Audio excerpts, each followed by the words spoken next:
आप लातादाद फिल्मों, ड्रामों, अफसानों के मुसन्निफ होने के साथ साथ एक अजीम शायर और उससे बढ़ के एक सच्चे और खरे इंसान हैं। मोअज़्ज़ज़ ख़वातीनो हज़रात, अपनी भरपूर तालियों में अपने मेहमान का इस्तकबाल कीजिए, जनाब खलीलुर रहमान कमर साहब।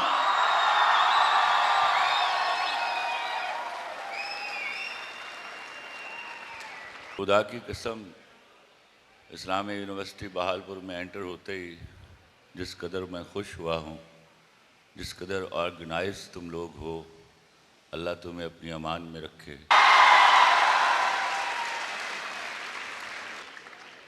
खलील साहब, ये जो इंडस्ट्री का आपको शौक़ था, क्या आपके वालिद मोहतरम भी आपको इसमें सपोर्ट करते थे? क्योंकि आम तौर पे जिस सोसाइटी को हम बिलोंग करते हैं उसमें इस कल्चर को जो है टैबू समझा जाता है। मेरा जब बूटा, मैं बताता हूँ कितनी मुझे अप्रिसिएशन थी जब मेरा बूटा फ्रॉम टोबा टेक संग हिट हुआ, तो मैं कराची अपने बहन के घर दाखिल हुआ और मुझे, आपको मैं बताऊँ, आपको अच्छा लगे या बुरा, I think I was good enough a guy. तो मेरे ख़ानदान के बुज़ुर्ग भी मेरा एहतराम किया करते थे। तो मैं अपनी बड़ी बहन के घर पैर रखा तो उनकी आवाज़ आई, वो आ गया मेरा भरा कंजर। फिर मैं 5 साल उसके घर नहीं गया, जब तक कोई मेरी एयरपोर्ट पे मुलाकात नहीं, उसने वहाँ खड़े होकर मुझसे माफ़ी मांगी। तो ये वाला एक चलन था गलत। मेरे ख्याल में अल्लाह ने मुझे यहाँ भेज के साबित किया कि नहीं, कंजर तो हर जगह है, आपको कंजर नहीं होना। बहुत खूब, बहुत खूब। खलील साहब, बहुत से नौजवानों की तरह मुझे भी बचपन में एक्टिंग का बहुत शौक़ था और इसका इजहार एक दफ़ा मैंने अपने वालिद मोहतरम से किया। तो उन्होंने जो मुझे जवाब दिया वो मैं पब्लिकली बता नहीं सकता। नहीं, मैं तुम्हें जवाब बता दूँ। मैं चाइल्ड एक्टर था अमजद इस्लाम अनबिल साहब के पास, तो 200 रुपया लेके आया मैं। वो रुपये की गड्डियाँ थी 2। तो मेरी माँ, मैंने आके बड़े फ़ख्र से माँ को दी, तो माँ ने उठा के फेंके, लाया कंजरा दी कमाई। तो ये मुझे पता है जवाब का, लेकिन ये नोशन अब बदलना चाहिए। अच्छे लोग आएंगे तो वो वापस लौट जाएंगे जिनको आप इस नाम से याद करते हो। ये बड़ा ज़रूरी है। ये बात ज़रा गौर से सुनिएगा सब लोग। ये वो अलमिया है जिसने मैंने कभी लिखा कि आदमी जिस्म की ग़ुलामी से आज़ाद हो सकता है, ज़बान की ग़ुलामी से कभी आज़ाद नहीं होता। खूबसूरत। आपको बतदरीज इसका मुझे सैर हासिल जवाब देने दीजिए। That's a very important thing. मैं अंग्रेज़ी की कोई तौहीन नहीं करता, लेकिन मैं सौतेली माँ को कभी सगी माँ के बराबर नहीं समझता। You have lost your culture, you have lost authors. आपके यहाँ किताब नहीं लिखी जा रही। किताब कैसे लिखी जाएगी? आपके यहाँ शेक्सपियर 12-12, 14-14 साल की उम्र में मर जाते हैं। And Shakespeare is nothing. कभी आप अपनी किताबें पढ़िए अपने मुसन्निफीन की, कभी आप बाबा बुल्ले शाह को पढ़िए, कभी आप मियाँ मोहम्मद बख्श को पढ़िए, वारिस शाह को पढ़िए, आप अफजल जोशी को पढ़िए। खुदा की कसम 2-2 लाइनों में शेक्सपियर फारिग हो जाता है। हमने फ़ख्र से, मैं अभी सुनता हूँ अक्सर और मैं गुस्से में आ जाता हूँ, मुझे उर्दू नहीं आती, तो मैं पूछता तेनों अंग्रेज़ी आती है? आपको अंग्रेज़ी भी नहीं आती। मैं यूएमटी में तकरीर कर रहा था एक दफ़ा, मैंने वो अंग्रेज़ी में कंडक्ट करते थे, मैं I was sitting there as the chief guest, तो गलत अंग्रेज़ी बोल रहा था। मैं गलत अंग्रेज़ी भी बर्दाश्त नहीं करता। मैंने कहा मियाँ बात सुनो, तुम ये अंग्रेज़ी में क्यों लगे हुए हो? Sir I have been instructed. तो मैंने कहा तुम्हें ये भी इंस्ट्रक्शन दी गई हैं कि तुम गलत अंग्रेज़ी बोलो? लाओ माइक दो मुझे। मैंने पूछा, मैंने कहा मुझे बताओ कितने लोग तुम में अंग्रेज़ी में एमफिल और पीएचडी कर रहे हैं? खामोशी। मैंने कहा भाई मैंने बड़ा ही आसान सवाल किया है, कितने लोग अंग्रेज़ी में एमफिल इंग्लिश लिटरेचर में एमफिल पीएचडी कर रहे हैं? तो 150 से हाथ उठे हैं, तो उसमें 100+ लड़कियां थी। मैंने पूछा आती है अंग्रेज़ी? साइलेंस। मैंने पूछा अंग्रेज़ी आती है? एक बख्श सुनाई दी, आती है। मैंने कहा कलमा पढ़ के बताओ कभी अंग्रेज़ी में ख्वाब देखा है? तो आपको वही जबान आती है जिसमें आप ख्वाब देखते हो, और उस जबान पर प्राइड लीजिए। आपने जबान की गैरत का सबक सीखना है तो सिखों से सीखिए। ये कोई प्राइड नहीं है कि आपको उर्दू नहीं आती। आपको शर्म से डूब के मर जाना चाहिए कि आपको उर्दू नहीं आती। आप जिस दिन अपनी जबान में काम शुरू करेंगे उस दिन आप तरक्की के जीने पर पहला कदम रखेंगे, याद रखिएगा। बहुत खूब। तो मैं आपसे रिक्वेस्ट करूंगा एक दफ़ा आप अपनी आवाज़ में जो है भूल जाने का हुनर मुझको सिखाते जाओ, जा रहे हो तो सभी नक्श मिटाते जाओ। वाह वाह वाह। चलो रस्मन ही सही मुड़ के मुझे देख तो लो, तोड़ते तोड़ते ताल्लुक को निभाते जाओ। बहुत खूब। फकत मेरे दिल से उतर जाइएगा, बिछड़ना मुबारक बिछड़ जाइएगा। मैं समझा था तुम हो तो क्या और मांगूं, मेरी जिंदगी में मेरी आस तुम हो। ये दुनिया नहीं है मेरे पास तो क्या, मेरा ये भरम था मेरे पास तुम हो। बहुत खूब। मगर तुमसे सीखा मोहब्बत भी हो तो दगा कीजिएगा मुकर जाइए। वाह वाह। फिर साहब मैंने अपनी ज़िंदगी में देखा है कि कुछ लोग इतने गरीब होते हैं कि उनके पास सिर्फ पैसा होता है। वाह वाह वाह वाह वाह वाह वाह वाह वाह।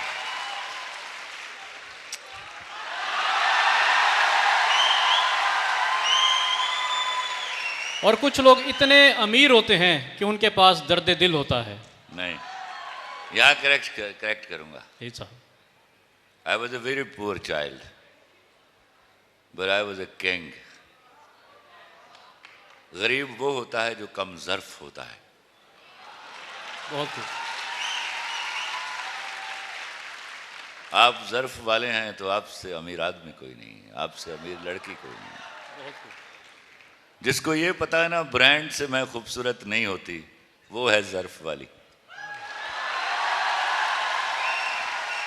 याद रखिएगा, हया और वफा हमने औरत से सीखी है।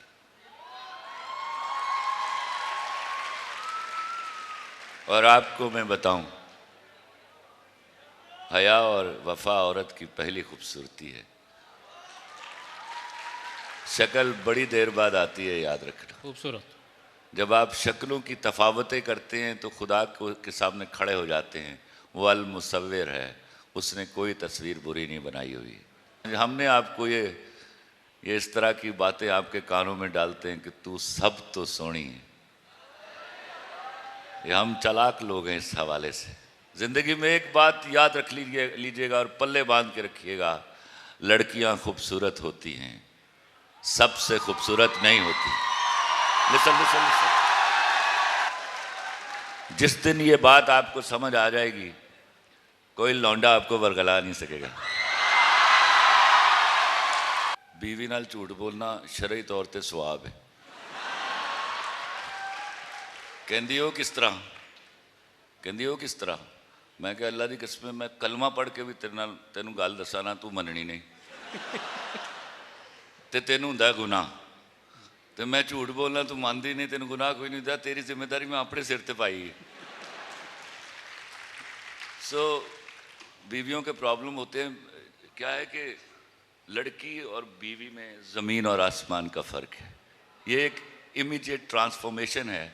वो मैंने कभी कहा कि एक मर्द शौहर हो सकता है इवेंचुअली, लेकिन एक शौहर कभी भी मर्द नहीं हो सकता।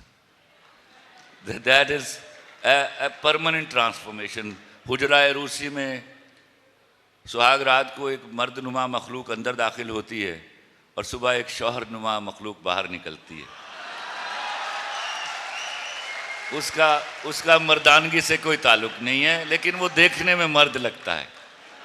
साहब आपने बहुत से अवार्ड जीते, आपकी बीवी तो आप पे फख्र करती होंगी। मैं चौथा लक्ष्य अवार्ड लेने जा रहा था तो रो पड़ी। वो बच्चों की तरह रो पड़ती है। मेरी मामू की बेटी भी है ना, तो मुझे कहती है तू मेरा नाम क्यों नहीं लेंदा उथे। मैं क्या मैनू दस तो सही भलिए लोके मैं तेरा नाम लैके उत्थे की कवां कि मैं तू मैनू मना कर नहीं सै तो मैं तेरी गल नहीं मनी तो इस मारे मैं शायर हाँ या मैं लिखा ला बड़ी बहस हुई आखिर I had to make a promise कि okay next time when I will go to award I will definitely pronounce your name there. It is all because of my wife. लेकिन मैं झूठ नहीं बोल सकता था तो मैंने एक नज्म लिखी वो नज्म आपको सुनाता हूँ जिस पर मेरे साथ क्या हुआ। अच्छा।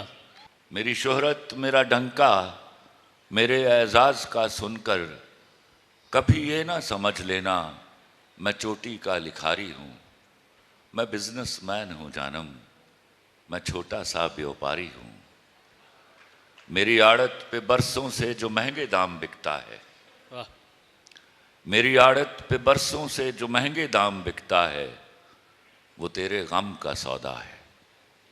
तेरी आंखें तेरे आंसू तेरी चाहत तेरे जज्बे यहाँ शेल्फों पे रखे हैं वही तो मैंने बेचे हैं।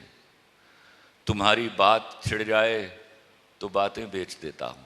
ज़रूरत कुछ ज़्यादा हो तो यादें बेच देता हूँ। तुम्हारे नाम के सदके बहुत पैसा कमाया है। नई गाड़ी खरीदी है नया बंगला बनाया है। मगर क्यों मुझको लगता है मेरे अंदर का व्यापारी तुम्ही को बेच आया है। मैं बिजनेसमैन हूँ जानम तो ये अवार्ड लेके मैं घर पहुंचता हूँ तो ये पैर मेरा गाड़ी से बाहर निकला और लेफ्ट हैंड से मैंने ये अवार्ड निकाला तो मेरी बीवी वो सामने लॉन के क्रॉस शीशे के दरवाजे में खड़ी है और उसकी चहेती मेरी बेटी चमची उसकी नोशी उसको आवाज़ देती हो कहती नोशी मेरा प्योर बिजनेसमैन।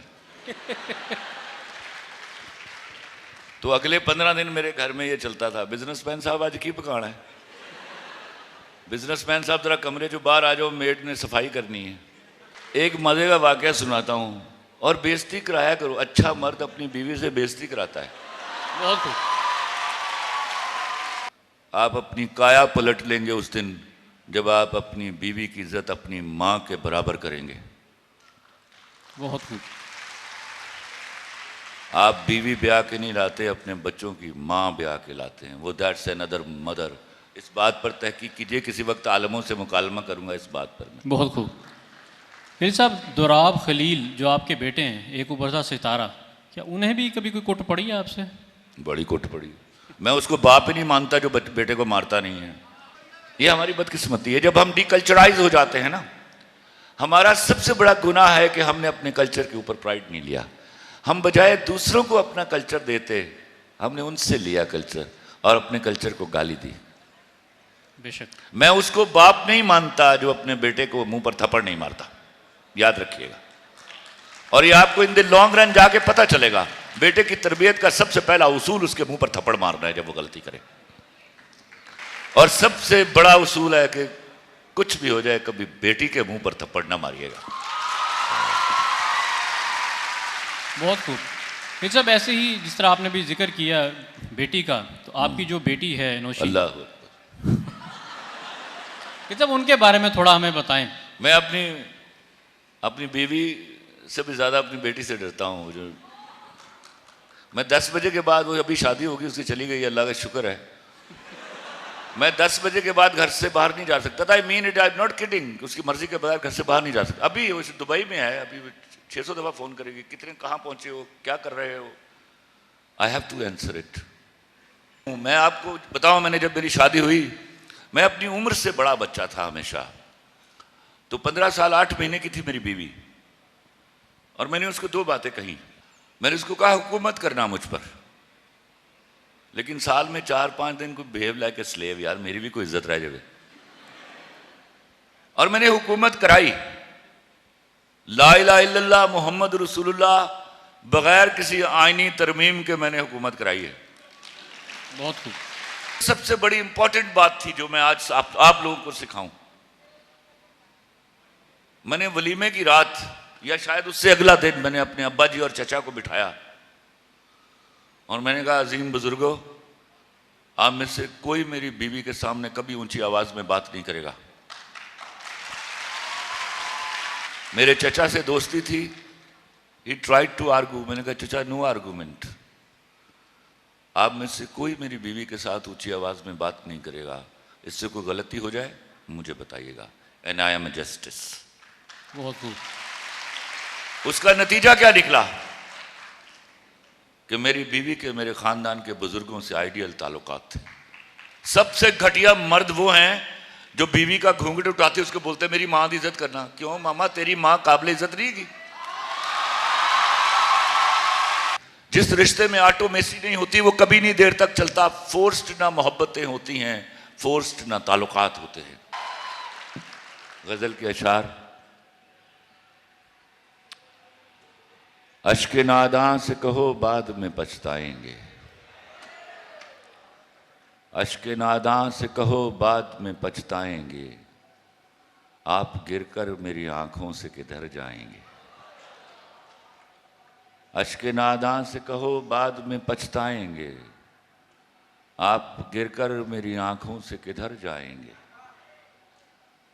अपने लफ्ज़ों को तकल्लुम से गिराकर जाना, अपने लहजे की थकावट में उतर जाएंगे। बहुत खूब। तुमसे ले जाएंगे हम छीन के वादे अपने, तुमसे ले जाएंगे हम छीन के वादे अपने, तेरी कस्मों की सदाकत से भी डर जाएंगे। एक तेरा घर था मेरी हद मुसाफित लेकिन, एक तेरा घर था मेरी हद मुसाफित लेकिन, अब ये सोचा है कि हम हद से गुजर जाएंगे। बहुत खूब।